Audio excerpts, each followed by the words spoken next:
السلام علیکم ورحمۃ اللہ وبرکاتہ۔ نحمده ونصلی علی رسولہ الکریم، اما بعد فاعوذ باللہ من الشیطان الرجیم، بسم اللہ الرحمن الرحیم، رب اشرح لی صدری ویسر لی امری واحلل عقدۃ من لسانی یفقہوا قولی۔ کل کے لیسن کے حوالے سے کچھ سوالات ہیں۔ پہلا سوال ہے کہ کیا کسی بھی عادت کو مکمل طور پر تبدیل کیا جا سکتا ہے یا کچھ فیصد تک؟ بعض اوقات معلوم ہوتا ہے کہ یہ عادت ٹھیک نہیں، اس کے نقصان کا بھی علم ہوتا ہے، چھوڑنے کے فوائد بھی پتہ ہوتے ہیں، مگر پوری کوشش کے باوجود اس سے چھٹکارا نہیں ہو رہا ہوتا۔ دعا بھی مانگ رہے ہوتے ہیں، عادت سے دل بھی تنگ ہوتا ہے، ایک حد تک اس کو چھوڑا بھی جاتا ہے مگر مکمل چھٹکارا نہیں ملتا، پھر اس کا ارتکاب ہو جاتا ہے۔ ایسی عادات کو چھوڑنے کے لیے مزید رہنمائی کریں۔ یہ بات درست ہے کہ بعض اوقات ہم ایک راستے پہ چلتے ہیں، کچھ دیر چلتے رہتے ہیں لیکن پھر گر جاتے ہیں، پھر دوبارہ اٹھتے ہیں، پھر دوبارہ چلنے لگتے ہیں، پھر گر جاتے ہیں، پھر اسی طرح ہو جاتا ہے۔ لیکن اگر آپ چلنا نہ چھوڑیں تو ایک دن آپ پل پار کر جاتے ہیں، مکمل طور پر چھٹکارا ہو جاتا ہے۔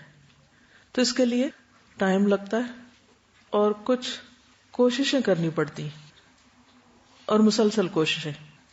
تو پہلی بات تو یہ یاد رکھیں کہ ہر چیز کا ایک وقت ہوتا ہے۔ ایک بری عادت کو چھوڑنے کے بعد اس کو ایک اچھی عادت سے ریپلیس کرنا بھی ضروری ہوتا ہے تاکہ وہ خلا پر ہو جائے، اور پھر انسان کو ایک نئے طریقے پر چلنے کے لیے مختلف چیزوں کی ضرورت ہوتی ہے، اس کو گرو کرنا پڑتا ہے اور اس میں کچھ ٹائم لگتا ہے، وہ نئی چیزیں میچور ہونے میں ٹائم لگتا ہے۔ اوور نائٹ چینج نہیں آتا، اور اگر آتا بھی ہے تو وہ پائیدار نہیں ہوتا، اس میں بار بار انسان پلٹ جاتا ہے، پھر جاتا ہے۔ تو پہلی چیز تو یہ ہے کہ جب بھی آپ کسی بری عادت کو چھوڑیں تو اسے کسی نہ کسی نئی عادت سے ریپلیس کریں۔ دوسری بات یہ ہے کہ جیسے کل بھی مختلف طریقے بتائے گئے تھے، میں ان کو بھی دہرا دیتی ہوں، کچھ نئے ٹپس بھی دوں گی، کہ جب آپ عزم کر لیتے ہیں، ارادہ کر لیتے ہیں کہ یہ کام کرنا ہی کرنا ہے، تو اللہ کی مدد بھی ضرور آتی، اس میں پھر استقامت آ جاتی۔ تو کسی بھی کام یا کسی بھی چیز کو منزل تک پہنچنے کے لیے استقامت ضروری ہوتی، تسلسل کے ساتھ، لیکن ساتھ ہی کچھ طریقے بھی۔ اس میں سب سے پہلی بات تو یہ ہے کہ چینج ہمیشہ انکمفرٹیبل ہوتا ہے۔ کہا جاتا ہے کہ چینج از ڈیتھ۔ کسی بھی چیز کی تبدیلی کو ایکسپٹ کرنا ایک بہت ہی بھاری کام ہے، مشکل کام ہے، نفس پہ بھی بھاری ہوتا ہے، انسان کے ماحول پہ بھی، اور اس میں بہت قربانیاں کرنی پڑتی ہیں۔ اس لیے ایک وقت میں ایک ہی چیز کو لیں، مثلا ایک بری عادت ہے اور بہت ہی بری ہے یا حرام درجے کی برائی ہے، تو اس کو پوری طرح فوکس کریں۔ پھر یہ کہ اس کا بھی بریک ڈاؤن کر لیں، یعنی اس میں بھی سٹیپس رکھ لیں۔ آسان چیز سے شروع کریں، چھوٹی چیز سے شروع کریں، ایک دم بڑی چیز پہ نہ جائیں۔ مثلا اگر آپ نے ٹاپ آف دا ہل جانا ہے تو آپ کیا کریں گے؟ آپ اسٹریٹ سٹیپ ایسے اوپر نہیں چڑھ سکتے، کیا کرتے ہیں؟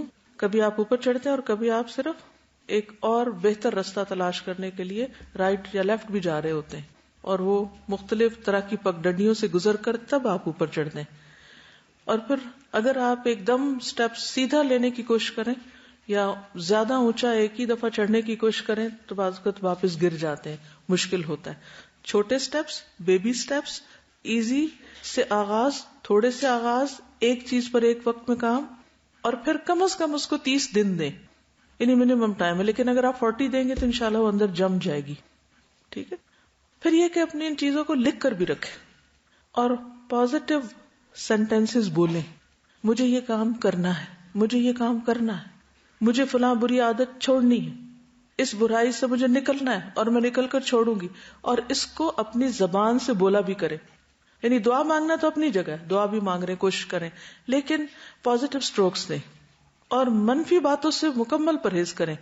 اگر آپ گر گئے ہیں پھر تو یہ نہ کہیں میں یہ نہیں کر سکتی، ہمت نہیں ہارنی۔ وہ امیر تیمور کی مثال یاد ہے نا، جس نے ایک چیونٹی کو دیکھا تھا کہ وہ شاید 80 بار گری تھی لیکن بالآخر وہ چڑھ گئی اوپر جہاں اس نے چڑھنا تھا۔ تو ہم بھی ہو سکتا ہے کہ 80 بار گرے اس راستے پہ چلتے ہوئے، لیکن چونکہ کوئی اور آلٹرنیٹ ہے نہیں، کیونکہ کچھ غلط کام ایسے ہیں کہ جن کو ہر قیمت پہ چھوڑ دینا چاہیے. جس شروع میں بات ہوئی تھی کہ کچھ خواہشات ایسی ہوتی ہیں، کچھ انسان کے اندیشے ایسے ہوتے ہیں کہ وہ برائیوں کو چھوڑ نہیں پاتا. مثلا حرام مال، اگر کسی کو پتا ہے کہ وہ حرام مال کما رہا ہے اور اس کے اندر گلٹ بھی ہے اور اس کو چھوڑنا بھی چاہتا ہے، لیکن کیوں نہیں چھوڑ پاتا؟ ایک تو خواہشات نہیں چھوڑنے دیتی کہ اگر یہ فلاں جاب چھوڑ دی یا فلاں بزنس چھوڑ دیا یا بزنس میں ملاوٹ چھوڑ دی. مثلا جو لوگ گیس بیچتے ہیں یا پیٹرول وغیرہ بیچتے ہیں، سب کو پتا ہے کتنی کتنی ملاوٹ ہوتی ہے، اور کچھ لوگوں کا جب ضمیر جاگتا ہے اور اس سے نکلنا بھی چاہتے ہیں، لیکن کیا چیز روکتی ہے؟ ایک طرف خواہشات کی آمدنی کم ہو جائے گی تو فلاں فلاں چیزیں پھر زندگی سے نکالنی پڑیں گی، اور دوسری طرف اندیشے کہ پھر ہمارا بنے گا کیا اور ہم کہیں لاس میں نہ چلے جائیں، پیچھے نہ رہ جائیں، سبھی تو یہی کر رہے ہیں. تو کوشش کے باوجود بھی اس سے باہر نہیں آ پاتے. لیکن اگر وہ پکا ارادہ کر لیں اور کرنا چاہیں تو ایک نئی مثال بھی قائم کر سکتے ہیں، جو کہ اگرچہ مشکل ہے، ناممکن نہیں. تو کرنے کے کاموں کو ہمیشہ لکھیں کہ یہ مجھے کرنا ہے، اور ان کو دہرائیں اور اس کا پلان آف ایکشن بھی تیار کریں. مثلا اگر کسی نے حرام کاروبار سے نکلنا ہے تو اس میں وہ طے کر لے کہ میں اتنے عرصے میں یہ کر لوں گا، پھر یہ فلاں فلاں قرضہ ادا کرنا ہے، یہ اس سے نکل آؤں. تو اپنے لیے ایک ڈیڈ لائن رکھ لے کہ اس وقت تک مجھے اس سے پوری طرح باہر آنا ہے. اگر وہ یہ کہے گا کہ میں ایک ہی دن میں پیٹرول پمپ بند کر کے چابیاں لے کے گھر بیٹھ جاؤں کہ یہ حرام کام ہے، تو یہ نہیں کر پائے گا، ہو نہیں سکتا، پاسبل نہیں. آپ کو معلوم ہے نا کہ شراب کے حرام ہونے میں ٹائم لگا تھا، سود بالکل آخر میں جا کے مکمل طور پر ختم کیا گیا تھا. تو کچھ کام ہوتے ہیں وہ جلدی ہو جاتے، لیکن کچھ بیماریاں ایسی ہوتی ہیں جن کی جڑیں دور دور تک پھیلی ہوتی ہیں، ان سے نکلنا بہت مشکل کام ہوتا ہے. پھر یہ ہے کہ یہ بھی دیکھیں کہ کیا رکاوٹیں آ رہی ہیں کسی بھی عادت میں. ٹھیک ہے، بری عادت کے چھوڑنے میں رکاوٹیں کیا آ رہی ہیں، یا اچھی عادت کے اپنانے میں کیا رکاوٹیں آ رہی ہیں. ان رکاوٹوں کا اچھی طرح جائزہ لیں اور ان کو ختم کرنے کی کوشش کریں. پھر یہ کہ وقتاً فوقتاً کچھ ٹیمپٹیشنز آ جاتی ہیں بیچ میں، وہ بھی انسان کو پھر پھسلا دیتی ہیں، ان کو بھی نوٹ کر کے رکھیں. مثلا آپ نے عہد کیا کہ میں نے کسی کے ساتھ بدتمیزی سے بات نہیں کرنی. مثلا آپ کے گھر میں ہی جیسے ہسبینڈ وائف کا ریلیشن ہے، بچوں کے اوپر چیختے چلاتے ہیں آپ، یا کوئی بھی چیز، اور آپ دیکھتے ہیں کہ یہ ان کے اوپر یا گھر کے پورے ماحول کے اوپر اثر انداز ہو رہا ہے، اور آپ اپنے ساتھ پرامس بھی کرتے ہیں اور اپنے آپ کو سمجھاتے بھی ہیں اور بہت کچھ کرتے ہیں، لیکن اچانک پھر آپ کو کر بیٹھتے ہیں. تو اب آپ ضرور جائزہ لیں، انالائز کریں کہ کیا ہوا تھا، کیا میں بھول گئی تھی، وہ پھسلن کون سی تھی، کس وجہ سے ایسا ہوا، اپنے اندر کی رکاوٹ کیا تھی، باہر کی رکاوٹ کیا تھی، اندر کی ٹیمپٹیشن کیا تھی، باہر کی ٹیمپٹیشن کیا تھی. تو جب بھی آپ ناکام ہو تو ناکامی کی وجوہات جانیں، اسباب جانیں. پھر اس کے بعد یہ ہے کہ کچھ فائر والز لگائیں. فائر والز کیا ہوتی؟ کمپیوٹر پہ وائرسز کو کنٹرول کرتی ہیں نا، کچھ چیزوں کو ڈاؤن لوڈ نہیں ہونے دیتی. ٹھیک، تو وہ کون سی چیزیں ہیں، وہ کون سے رکھنے ہیں، وہ کون سی جگہ کھلی ہیں کہ جہاں سے ایسی چیزیں اندر آ جاتی ہیں، چاہے وہ دل کے اندر ہیں یا باہر ماحول میں ہیں، کہ جو آپ کو پھر اس رستے پہ لے جاتے ہیں. رستے بند کریں، وہ سد ذرائع جس کو کہتے ہیں. مثلاً ان میں کون کون ہو سکتے ہیں؟ خود آپ کے دوست ہو سکتے ہیں کہ جو آپ سے مخصوص قسم کی ہی گفتگو کرتے ہیں، باتیں کرتے ہیں، اور پھر آپ ریاکشن میں وہ کہہ جاتے ہیں وہی. بعض اوقات ایسا ہوتا ہے نا کہ کسی خاص شخص سے آپ بات کریں، اس کو غلط بیانی کی عادت ہے، یا اس کو غیبت کی عادت ہے، یا اس کو ٹانٹ کرنے کی عادت ہے، تو انکانشیسلی آپ بھی ٹانٹنگ وے میں بولنا شروع کر دیتے ہیں، یا آپ بھی اس کی ہاں میں ہاں ملانے لگتے ہیں، یا وہی کام کرنے لگتے ہیں. تو بیرونی پریشرز کو قبول نہ کریں. اگر آپ اس کا فائٹ نہیں کر پا رہے تو جگہ چھوڑ دیں، دوست تبدیل کر لیں، اس ماحول کو تبدیل کر لیں. ہجرت کا یہی معنی ہے، گناہوں کو چھوڑنا ہجرت ہے نا. تو وہ جب تک آپ نہیں کریں گے تو پھر آپ بچ نہیں سکتے. یعنی پہلے تو اس کو چینج کرنے کی کوشش کریں، وہ نہیں ہو رہے تو اپنے آپ کو چینج کریں، نہیں کر پا رہے تو جگہ چینج کر دیں، ماحول چینج کر دیں، لوگ چینج کر دیں، اور یہ سب کچھ پاسبل ہے. جیسے آپ دیکھتے ہیں کہ مثلاً آپ جب گھر میں محفل جمتی ہے، سارے بیٹھتے ہیں، رشتہ دار آ جاتے ہیں، تو پھر لوگوں کے اوپر ہنسی مذاق شروع ہو جاتا ہے. اور کچھ لوگ ایسے اس میں ہوتے ہیں کہ جن کی عادت یہی ہوتی ہے کہ پورے خاندان پہ تبصرہ کرتے ہیں کچھ.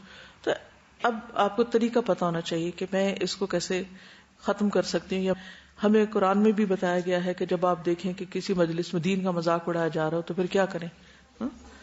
وہاں سے اٹھ جائیں، وہ جگہ تبدیل کر دیں، ٹاپک تبدیل کر دیں. جب تک وہ اس چیز میں ہے آپ اس پہ انٹرسٹ نہ لیں، جب وہ اسے چھوڑ دیں تو پھر آپ باقی بات کر سکتے ہیں. پھر اسی طرح یہ ہے کہ کسی اور سے توقعات نہ رکھیں کہ وہ آپ کے لیے کچھ کرے گا. توقعات کو کم کریں. پھر اسی طرح یہ کہ صبر ضروری ہے. Don't give up. کرتے چلے جائیں اور آپ دیکھیں گے کہ انشاءاللہ اس عادت سے آپ چھٹکارا پا جائیں گے. کیونکہ میں نے اپنے ساتھ یہ طریقہ کیا ہے اور الحمدللہ کئی ایک ایسی چیزیں ہیں کہ جن کو میں برا سمجھتی تھی لیکن توجہ نہیں دے پاتی تھی, لیکن الحمدللہ کرتے کرتے کرتے اللہ تعالیٰ نے ان سے بالکل نجات دے دی. مثلا آپ ہنسے گے بھی, میں نے جب قرآن پڑھنا شروع کیا تو مجھے ساتھ یہ ہفتہ کیسا گزرے گا اس کو پڑھنے کا جنون کی حد تک شوق تھا. اب یہ کتنا یعنی کہ شرک کے دائرے میں یہ چلے جاتی ہے نا بات, اور کوئی نہ کوئی کہتا بھی رہتا تھا کہ اس سے فائدہ نہیں, لیکن وہ ایک عادت تھی, اخبار اٹھائی اور گئے اس پہ, ہفتہ کیسا گزرے گا. چاہے اس پر یقین نہ بھی کریں لیکن وہ ایسی پھسلن ہوتی تھی کہ اس کو پڑھے بغیر لگتا تھا اخبار نہیں پڑھی. اسی طرح ایک زمانے میں پوئٹری پڑھنے کا بڑا شوق ہو گیا. اب یہ کچھ عادتیں ٹھیک ہے, میں نہیں کہتی کہ اس میں مکمل طور پہ برائی ہوتی ہے, لیکن مجھے ایسا لگتا ہے اس سے اہم چیزیں بھی ہیں اور یہ اتنا ضروری نہیں ہے, اس سے زیادہ ضروری کرنے کے کام ہے. کیونکہ بعض اوقات صرف برے اور اچھے میں فرق نہیں دیکھنا ہوتا, کم اہم اور اہم کو بھی دیکھنا ہوتا ہے. ہو سکتا ہے آپ کسی چیز کو کہیں تو جائز ہے, یہ تو حلال ہے, اس میں کیا برائی, یہ تو فن ہے, یہ تو ایسا ہے, یہ ویسا ہے, اور اس کی بھی ضرورت ہے زندگی میں, سب باتیں ٹھیک ہے. لیکن جو انسان کے مقاصد اور اعلیٰ ہوتے چلے جاتے ہیں تو اس کی پرائرٹیز بھی چینج ہوتی ہیں, تو اس کو پھر اعلیٰ مقاصد کے لیے زیادہ کوشش اور زیادہ قربانیوں کی ضرورت ہوتی, تو وہ ہو جاتے ہیں. سب کچھ ممکن ہے, یعنی اپنے تجربے میں نے یہ دیکھا کہ سب کچھ ممکن ہے اگر ہماری نیت واقعی سچی ہو جائے, عزم اور ارادہ ہو جائے, ہم یکسو ہو جائیں. جیسے ابراہیم علیہ السلام کی بار بار جو صفت قرآن مجید میں آتی ہے, حنیف مسلمہ, یکسوئی کی بھی ضرورت ہوتی ہے, فوکس کی ضرورت ہوتی ہے. کیونکہ بعض اوقات ڈسٹریکشنز بہت ہوتی ہیں جن کی وجہ سے ہم جو کرنے کا کام ہے وہ نہیں کر پاتے, اپنا وقت غیر ضروری چیزوں میں ضائع کر بیٹھتے ہیں. تو ان کی بھی لسٹ بنا لیں ڈسٹریکشنز کی, کہ کیا کیا چیزیں آپ کو ڈسٹریکٹ کرتی ہیں, کیا چیزیں آپ کو اصل سے ہٹا دیتی ہیں, کیا چیزیں آپ کا مقصد بھلا دیتی ہیں. مثلا آپ پڑھنے لگے تو پڑھنے پہ کنسنٹریشن نہیں ہو رہی, 1 گھنٹے کا کام 10 گھنٹے میں آپ کر رہے ہیں, کیا وجہ بنی, ساری چیزوں کو لسٹ ڈاؤن کر لیں. بعض اوقات ٹیلی فون ہمارا, میسجز آ رہے ہیں جا رہے ہیں, بعض اوقات میلز, بعض انٹرنیٹ, بعض اوقات براؤزنگ کی عادت ہوتی ہے ایسے, بس کبھی اس سائٹ پہ چلے گئے, وہاں سے کہیں اور کلک کر دیا, وہاں سے کہیں اور. اینڈ آف دا ڈے آپ دیکھیں کیا پایا میں نے, آج کیا کیا, کچھ بھی نہیں کیا ہوتا, کچھ سالڈ چیز نہیں ہوتی. جو فرض درجے کا کرنے کا کام تھا وہ تو وہیں رستے میں پڑا, اور ہم اس خوش فہمی میں کہ ہم نے زیادہ نالج حاصل کر لیا ادھر ادھر گھوم پھر کے, تو اس سے بھی بچنے کی ضرورت ہے. پھر اسی طرح یہ ہے کہ جو کام آپ کریں اس کی اہمیت اچھی طرح واضح ہونی چاہیے کہ جو میں نے اچیو کرنا ہے وہ کتنا امپورٹنٹ ہے.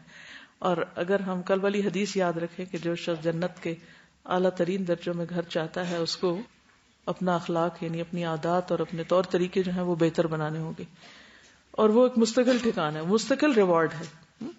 تو جب وہ سچی طلب اس کی پیدا ہو جاتی ہے تو اس کے لیے ہر چیز چھوڑنی آسان ہو جاتی ہے. ٹھیک ہے, لیکن یہ چند ایک چھوٹی چھوٹی چیزیں تھی کہ جو آپ کو فائدہ دے سکتی, یعنی ایک محاسبہ اور ایک مجاہدہ, 2 لفظ کی ورڈز آپ نوٹ کر لیں اپنے پاس, محاسبہ اور مجاہدہ. اس کے اندر باقی ساری چیزیں آپ لکھ سکتے ہیں. انالیسس کریں, اپنا احتساب کریں, وجوہات جانیں, ڈسٹریکشنز کو جانیں اور رکاوٹوں کو جانیں, اور ان سب کو دور کر کے پھر پہاڑ پہ چڑھنے کے لیے سخت محنت, مشقت, مجاہدہ جاری رکھیں. کیونکہ تسلسل کے ساتھ جب کوئی شخص محنت کرتا ہے تو آپ دیکھیں کہ ایک قطرہ پانی پتھر پہ بھی گرتا ہے تو اس میں بھی سوراخ ہو جاتا ہے. تو اس لیے مشکل کچھ بھی نہیں, امپاسبل کچھ بھی نہیں, سب ہو سکتا ہے. پھر ایک اور سوال یہ کہ ایک ہی گھر میں پیدا ہونے والے بچے جو ایک ہی ماحول میں رہتے ہیں, کیا ان کی فطری عادات کو تبدیل کیا جا سکتا ہے؟ مثلا پیدائش سے ہی مختلف عادات اور مزاج کے مالک ہوتے ہیں. ٹرو, ان کو کیسے تبدیل کر سکتے ہیں؟ مثلا ایک شخص فطرتاً غصیلے مزاج کا جبکہ دوسرا خوشگوار کا, ایک فطرتاً کنجوس دوسرا فراخ دل, ایک فطرتاً ملنے ملانے والا سوشل اور دوسرا کسی سے ملنا نہیں چاہتا. یہ بالکل نیچرل ہے, اور ایک ہی گھر میں یہ سارے رنگ نظر آتے ہیں بعض اوقات. اس میں یہ ہے کہ اللہ تعالیٰ ہم سے یہ نہیں چاہتا کہ ہم اپنے آپ کو مکمل طور پر کچھ سے کچھ اور بنا لیں, یا 2 چہروں والا بنا لیں, کہیں کچھ ہوں کہیں کچھ اور ہوں. دیکھنا یہ ہے, مثلاً اگر آپ اپنی کسی بھی عادت کو 10 نمبر دیں یعنی کہ کوئی بھی ایک عادت ہے، مثلا غصہ، تو آپ 1 2 3 4 5 6 7 8 9 10 تو اپنے آپ کو دیکھیں کہ آپ کو کتنے پوائنٹ غصہ آتا ہے.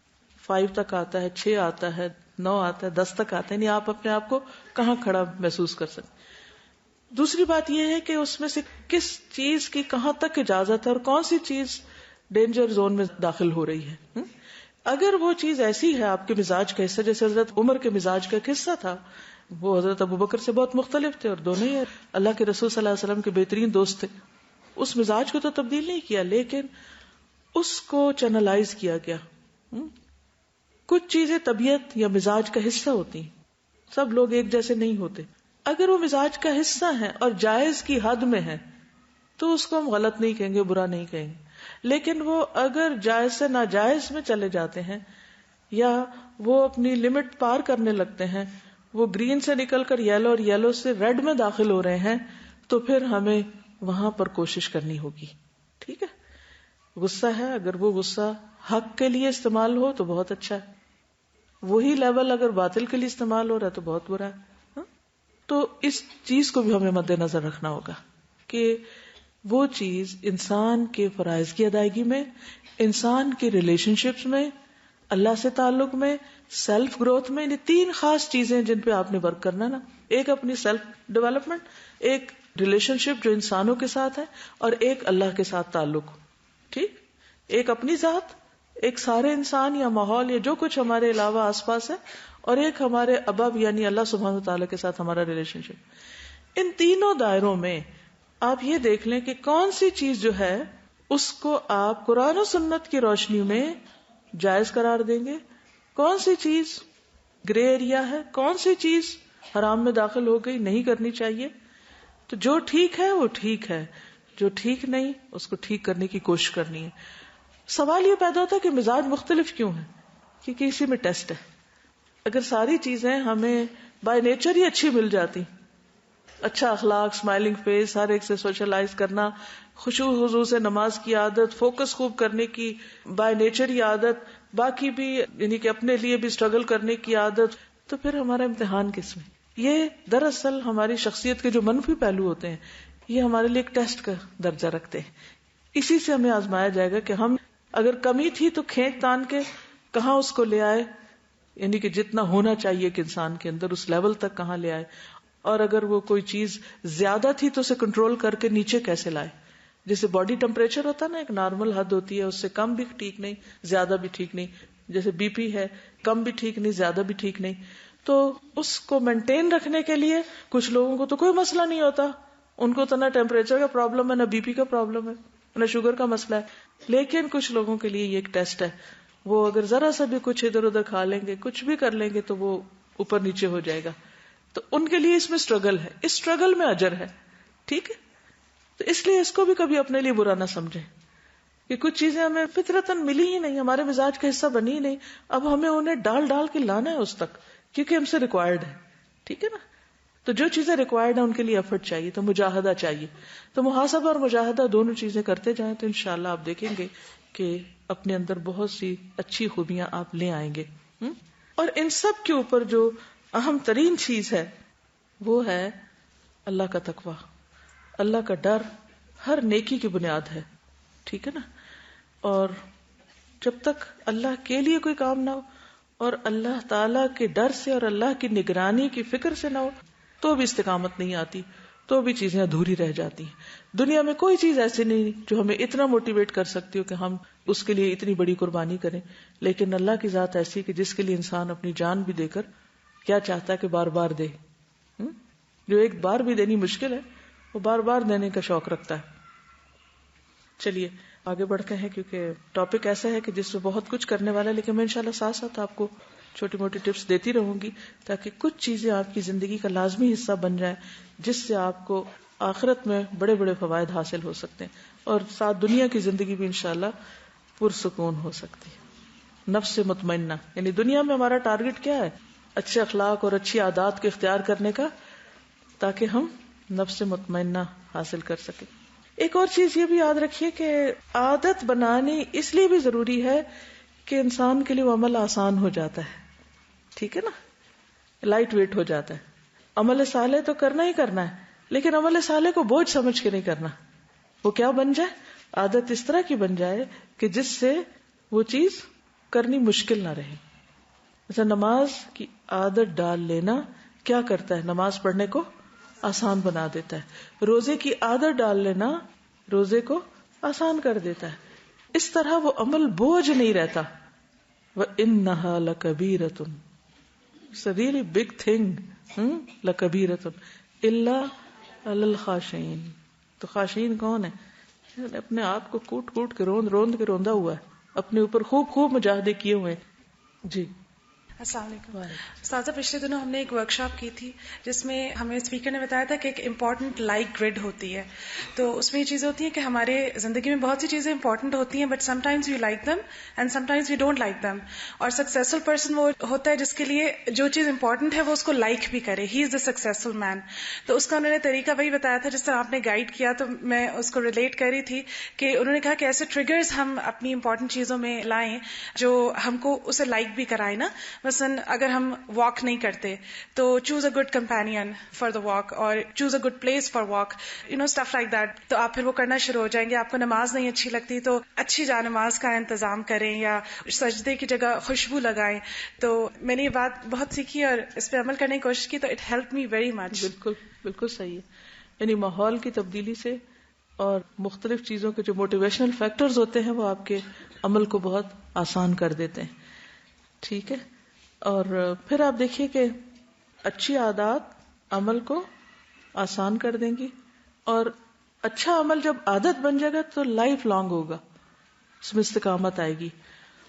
لیکن یہ ہوگا جب ہم ڈیلی بیسس پر اس کو کرتے چلے جائیں گے. ٹھیک ہے. یہ کسی نے لکھا ہے, میری جو ایک بہت بری عادت تھی وہ چلتے ہوئے کچھ نہ کچھ کھانے کی. ان کو پتا ہے کہ یہ اچھی عادت نہیں. کل میں نے چلتے ہوئے اللہ کے خوف سے اس عادت کو چھوڑ دیا.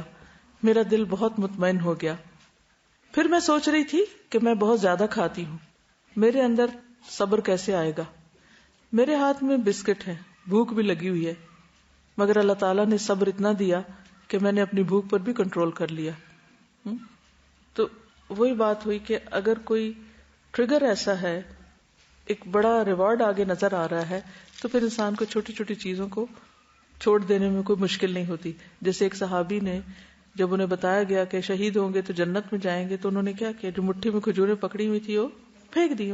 کھجوریں جو کھا رہے تھے وہ پھینک دی. انہوں نے کہا کہ اس میں بھی دیر لگ جائے گی.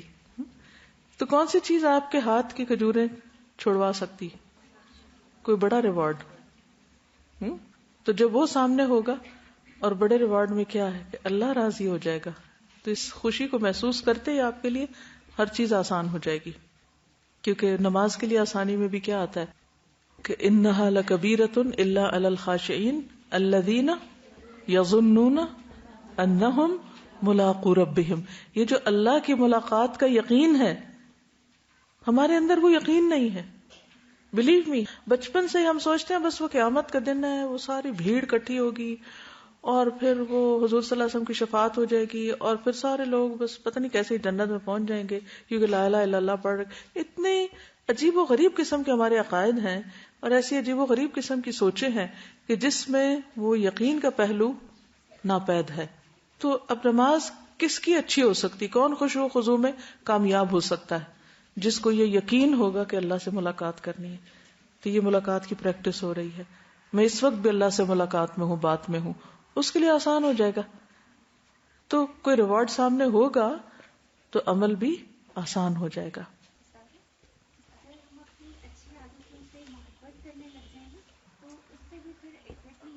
ہوتا یہی ہے جیسے انہوں نے کہا کہ صرف عادت نہیں یا صرف وہ کام نہیں بلکہ اس کام سے محبت جو ہمارے لیے بہت ہی فائدہ مند ہے.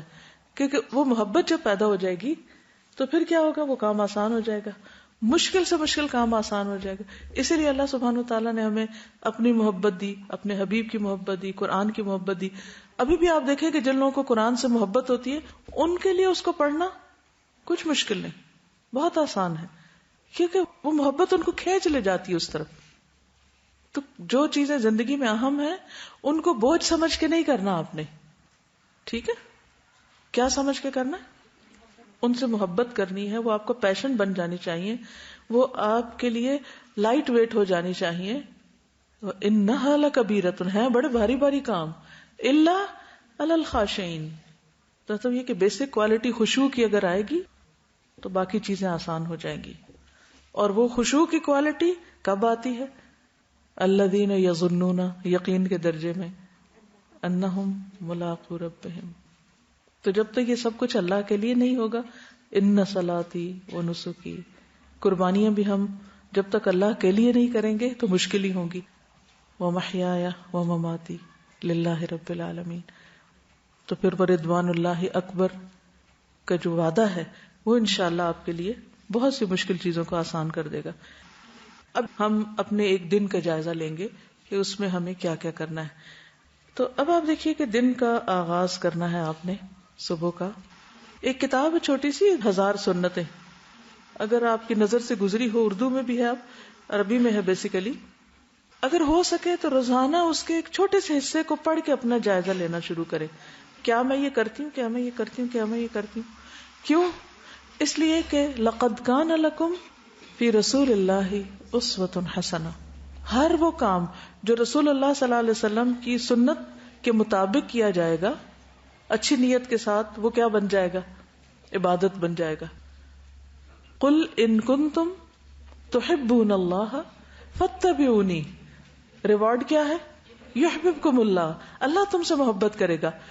ہم سب چاہتے ہیں کہ ہم سے کوئی محبت کرے، ہم انسانوں کی محبت کے پیچھے مارے مارے پھر رہے ہوتے ہیں. یحببکم اللہ، اس کائنات کا رب جو ہے وہ تم سے محبت کرے گا، اور جس سے وہ محبت کرے اس کی محبت لوگوں کے دلوں میں خود ہی ڈال دی جاتی. پھر کسی کی محبت حاصل کرنا بھی مشکل کام نہیں. تو راستہ کہاں سے آتا؟ سنت کا. اس لیے ایک جرمن نے ایک کتاب لکھی تھی، اس کا انگریزی ترجمہ بھی ہوا a day with the prophet. A day with the prophet, محمد صلی اللہ علیہ وسلم کے ساتھ ایک دن گزاریے. تو اپنا دن ان کے دن کے مطابق کرنے کی کوشش کریں. ضروری نہیں کہ ہر کام، لیکن جو ایک اوور آل اسکیچ ہے نا دن کا.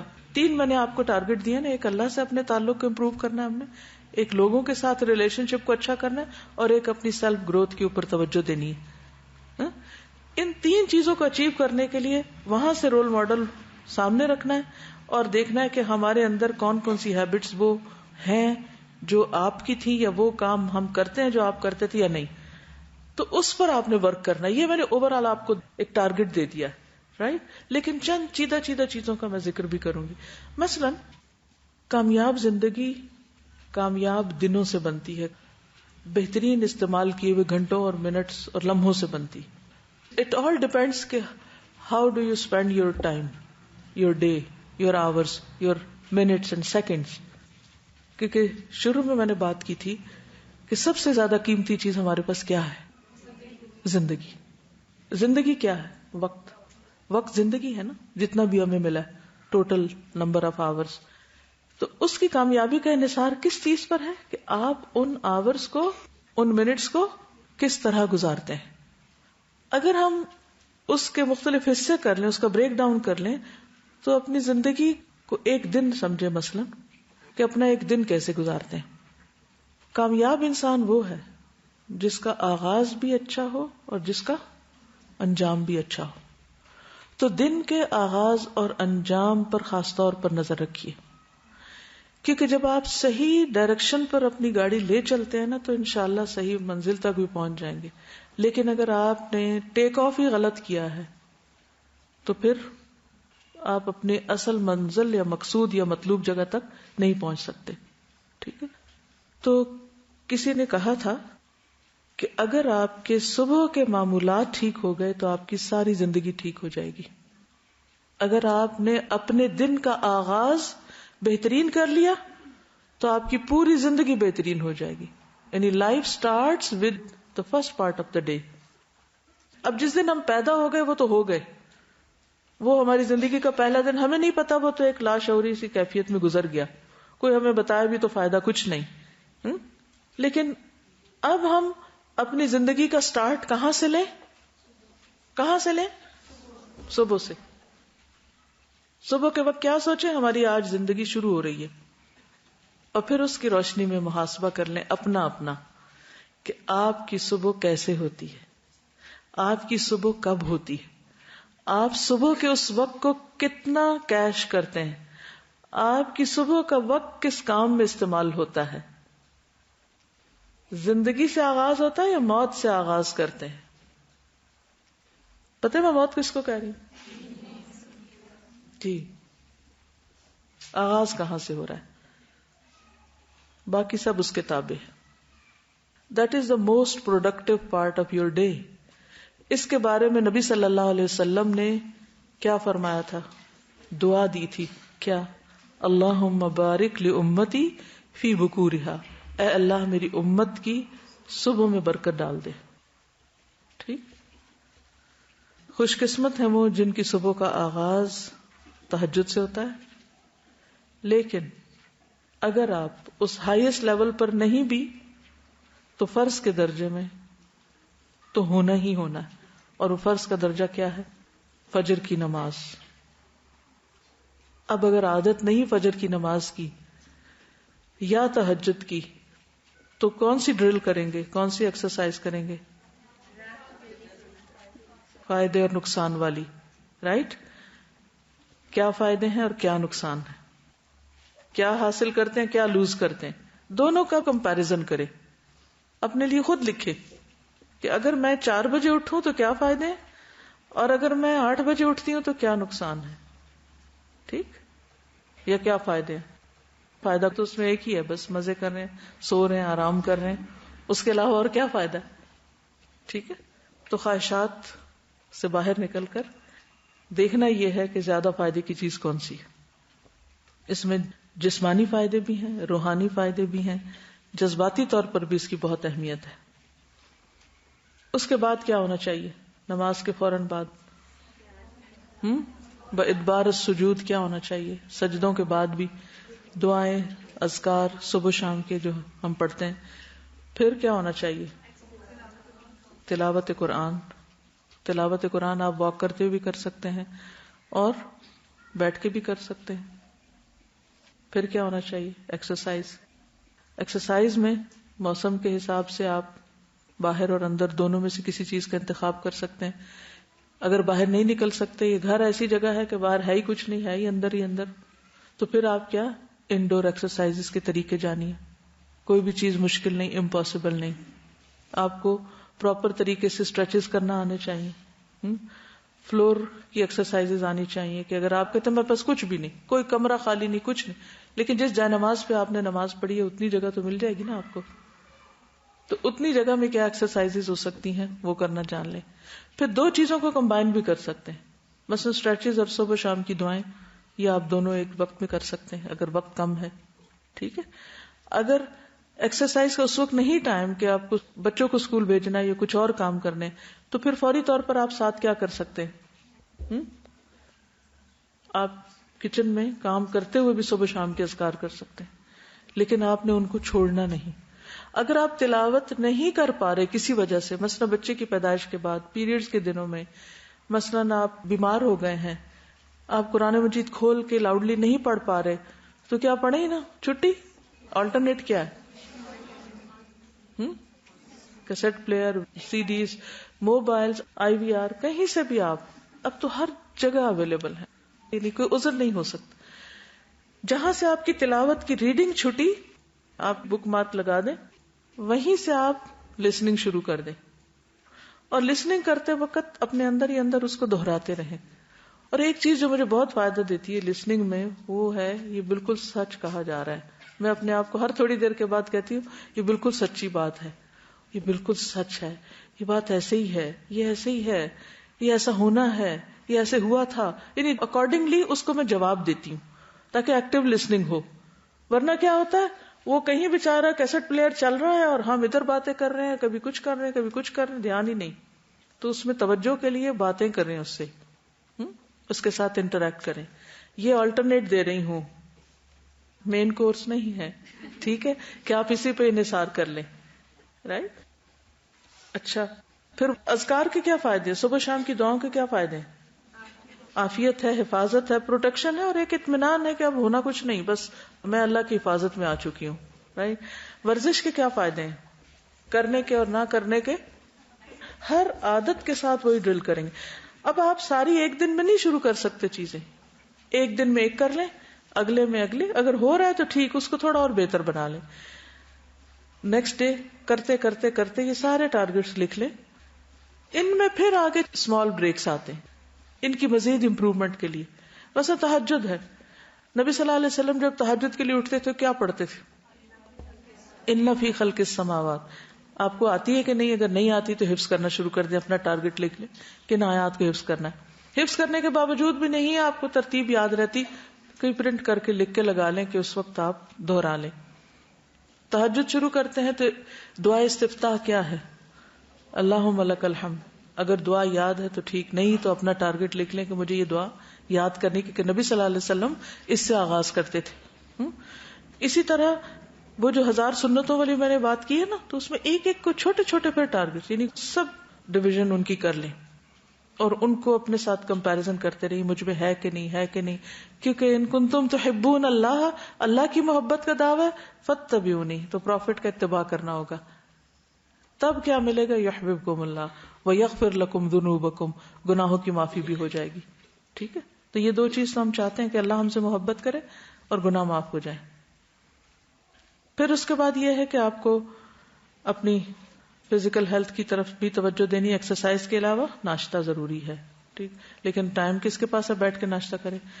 اب اس کا آلٹرنیٹ تلاش کریں کہ کیا کم وقت میں ہونے والا ناشتہ ہے. ضروری نہیں کہ آپ ایک پراٹھا بنائیں اور 7 مسالوں والی آملیٹ بنائیں اور پھر چائے کا دیگچا پکائیں اور پھر آپ آرام سے کئی کپ چائے کا پی کے پھر آپ اٹھیں یہ ناشتہ ہوا. کہ فارغ لوگ تو کر سکتے ہیں لیکن کام والے نہیں کر سکتے. پھر دیکھیں کہ نبی صلی اللہ علیہ وسلم کیا کرتے تھے. کیا کرتے تھے پتہ ہے؟ شہد ملا پانی پیتے تھے. اور جی اس کو بھی دیکھ لیں، اس پر ذرا ریسرچ کریں کہ کیا آپشنز ہو سکتی ہیں کوئک، ہیلدی اور مسنون ناشتے کی. ہم کیا کرتے ہیں؟ میدے والی بریڈ کھاتے ہیں جیم لگا کر. آپ کو پتہ ہے اس کے نقصان دونوں چیزوں کے کیا؟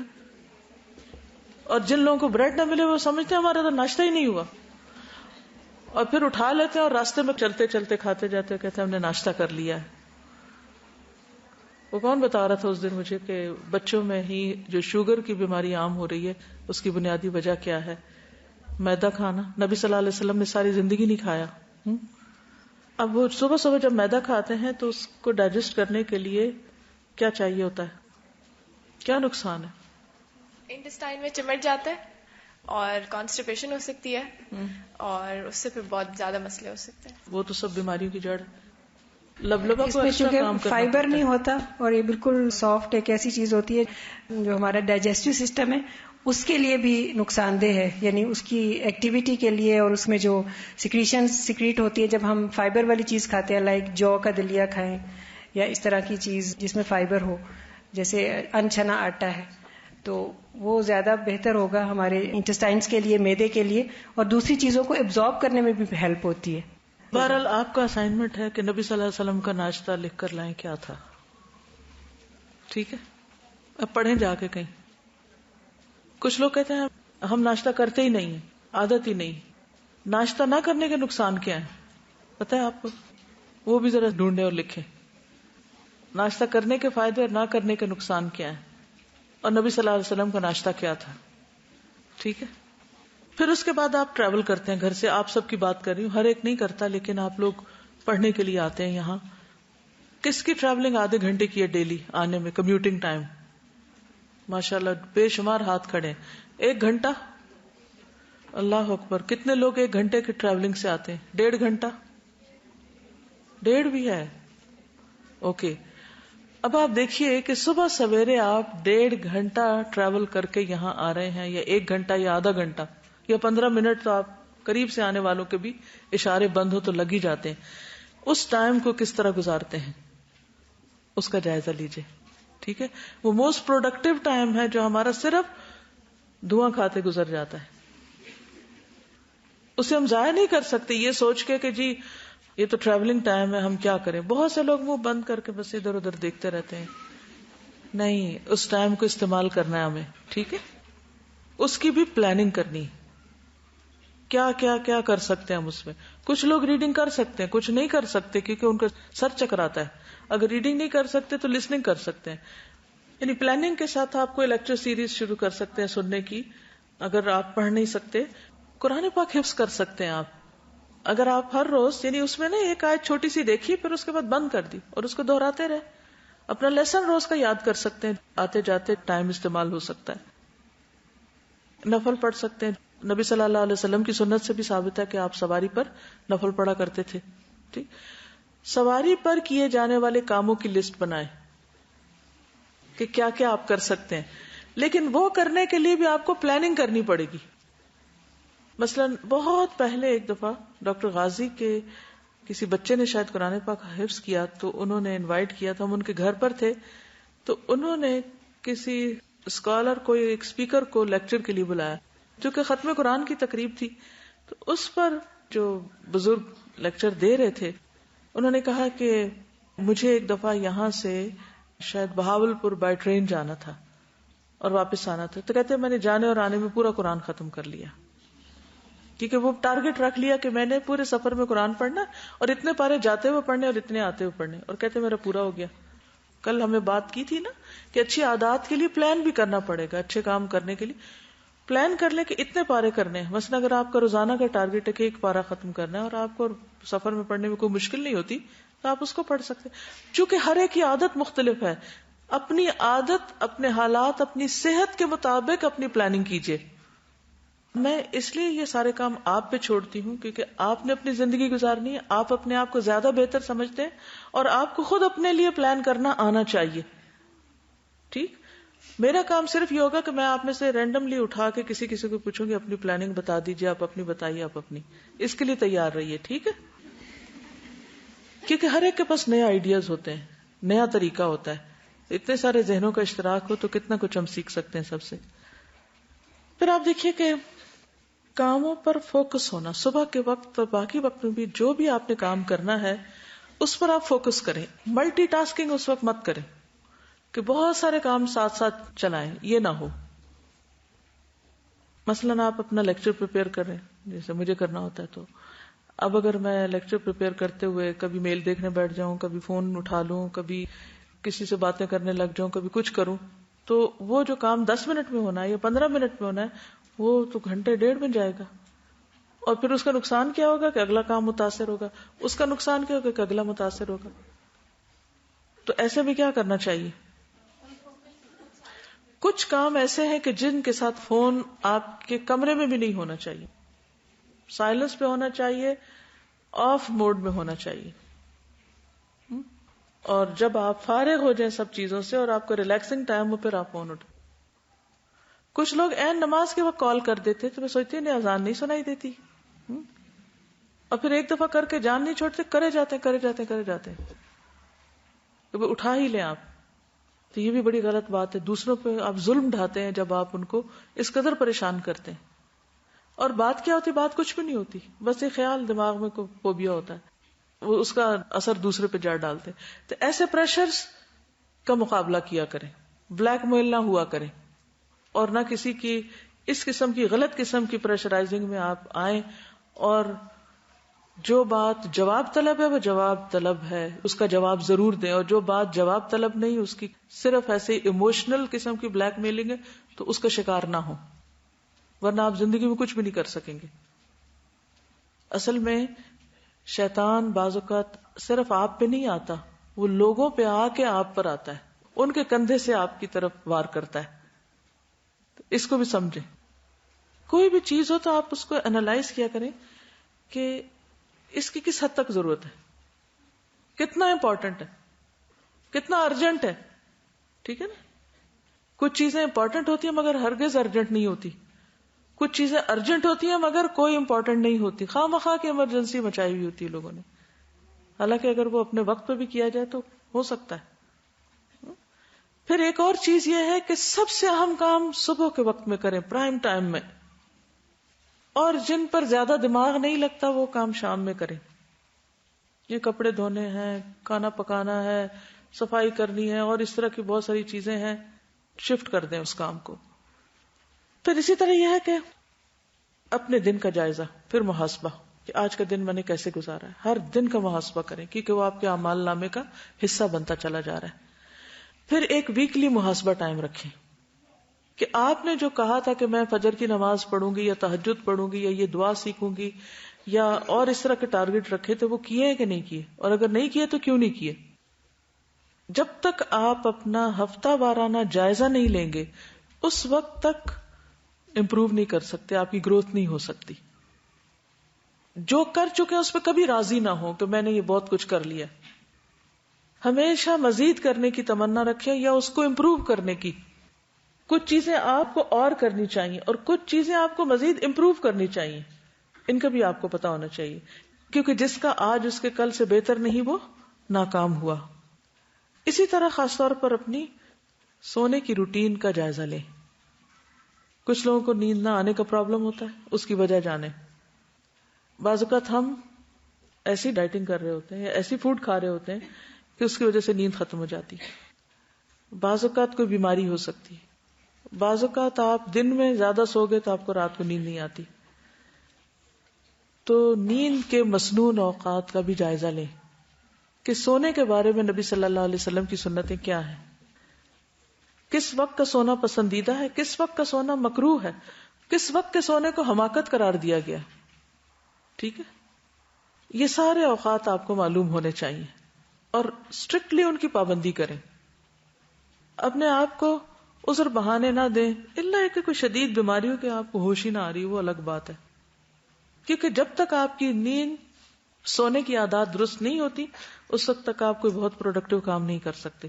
کیونکہ جسم کو نیند کی بھی ضرورت ہے نا، جو ضرورت سے زیادہ بھی نہیں ہونی چاہیے اور ضرورت سے کم بھی نہیں ہونی چاہیے. ٹھیک ہے.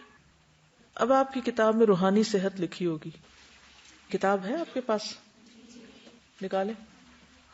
روحانی صحت کا بنیادی طور پر مطلب یہ ہے کہ انسان گناہ چھوڑ دے تاکہ اس کے دل کا اطمینان خراب نہ ہو. کیونکہ دل اگر مطمئن نہیں ہوتا اور دل کے اندر گلٹ ہے یا دل کے اندر بیماریاں ہیں تو دل چونکہ ایک بیسک آرگن ہے جسم کا، وہ سارے جسم کو بیمار کر دیتا ہے. نبی صلی اللہ علیہ وسلم نے فرمایا بے شک جسم میں ایک گوشت کا ٹکڑا ہے، جب وہ درست ہوتا ہے تو سارا جسم درست ہو جاتا ہے، جب وہ خراب ہوتا ہے تو سارا جسم خراب ہو جاتا ہے. سنو وہ ٹکڑا دل ہے. پھر قرآن مجید شفا ہے، اس کا پڑھنا بھی شفا ہے اور اس کے ذریعے علاج بھی کیا جاتا ہے. کیوں؟ اس کی دلیل کیا ہے؟ وَنُنَزِّلُ مِنَ الْقُرْآنِ مَا هُوَ شِفَاءٌ وَرَحْمَةٌ لِّلْمُؤْمِنِينَ. اور یہ عام بات ہے، اور ہم نے قرآن نازل کیا جو تمام مومنوں کے لیے شفا اور رحمت ہے. حضرت عائشہ سے مروی ہے کہ رسول اللہ صلی اللہ علیہ وسلم ایک مرتبہ ان کے پاس تشریف لائے تو دیکھا کہ ایک عورت عائشہ کو دم کر رہی ہے، تو آپ نے فرمایا عالجیہا بکتاب اللہ، اللہ کی کتاب یعنی قرآن مجید کے ساتھ اس کا علاج کرو. یعنی مریض کے پاس قرآن مجید پڑھ کے سنائیں یا آپ خود پڑھیں یا کوئی کیسٹ وغیرہ لگا دیں. ذہنی الجھنیں، اخلاقی بیماریاں، غصہ، حسد، کینہ، بدخواہی، تنگ نظری، تکبر، یہ سب روحانی صحت کی دشمن ہے. اس لیے ان تمام چیزوں کو اپنے اندر سے نکالنے کی کوشش کریں.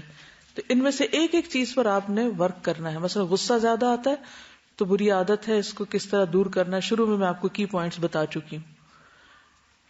ایک اور چیز جس کو آپ ذہن میں رکھیں کہ جو ایک کوئی بھی خاص برائی ہے نا آپ کے اندر، اس کے بارے میں مزید پڑھیں، ریسرچ کریں کہ اس کے کیا نقصان ہیں. کیونکہ جب انسان ان نقصانات کو دیکھتا ہے تو ڈر جاتا ہے، اور وہ ڈر انسان سے پھر وہ برائی چھڑا لیتا ہے. کہیں رسوائی کا ڈر ہوتا ہے، کہیں مال کے نقصان کا ڈر ہوتا ہے، کہیں عاقبت برباد ہونے کا ڈر ہوتا ہے، اور کہیں عاقبت سے زیادہ دنیا کی کئی اور چیزوں کے نقصان کا ڈر ہوتا ہے. تو جب وہ فوری نقصان اور ہمیشہ کے نقصان دونوں کو انسان سامنے رکھتا ہے تو یہ چیز انسان کو فائدہ دیتی ہے، بہت سی برائیاں چھوڑنے میں مدد دیتی ہے. ابن عباس کہتے ہیں کہ جو قرآن پڑھتا ہے وہ ارذل العمر کی طرف نہیں لوٹایا جاتا. اور یہ ایک بہت حقیقت پر مبنی بات ہے کہ کثرت سے قرآن کی تلاوت جو ہے وہ انسان کے ہوش و حواس کو، انسان کے جسمانی اعضاء کو اور باقی جو انسان کی شخصیت اس سارے کو ایک طرح سے صحت عطا کرتا ہے. یعنی قرآن مجید صرف روحانی امراض کا علاج نہیں بلکہ وہ جسمانی امراض کا علاج بھی ہے. ایک اور روایت میں آتا ہے, ابن عباس سے روایت ہے, اور وہ اس آیت کی تفسیر کرتے ہوئے کہتے ہیں ثم رددناہ اسفل سافلین الا الذین آمنوا, پھر ہم نے اس کو پسترین حالت کی طرف پلٹا دیا سوائے ان کے جو ایمان لائے. تو ابن عباس اس کی تفسیر کیا کرتے ہیں؟ فرمایا الذین قرأوا القرآن, سوائے ان لوگوں کے جنہوں نے قرآن پڑھا, یعنی جو کثرت سے قرآن کی تلاوت کرتے ہیں, وہ اسفل سافلین کی طرف نہیں جاتے. پھر نماز اور صحت. نماز اگرچہ ہماری عبادت ہے لیکن اس کے جو فائدے ہیں ان میں سے ایک روحانی صحت ہے. قرآن مجید میں اللہ تعالیٰ فرماتے وَاسْتَعِینُوا بِالصَّبْرِ وَالصَّلَاةِ, صبر اور نماز کے ذریعے مدد چاہو, یعنی سارے غم دکھ پریشانیاں دور کرنے کے لیے بہترین نسخہ نماز ہے. تو آج کے لیے اتنا ہی کافی ہے. سبحانک اللہم و بحمدک اشہد ان لا الہ الا انت استغفرک و اتوب الیک. السلام علیکم و رحمۃ اللہ وبرکاتہ.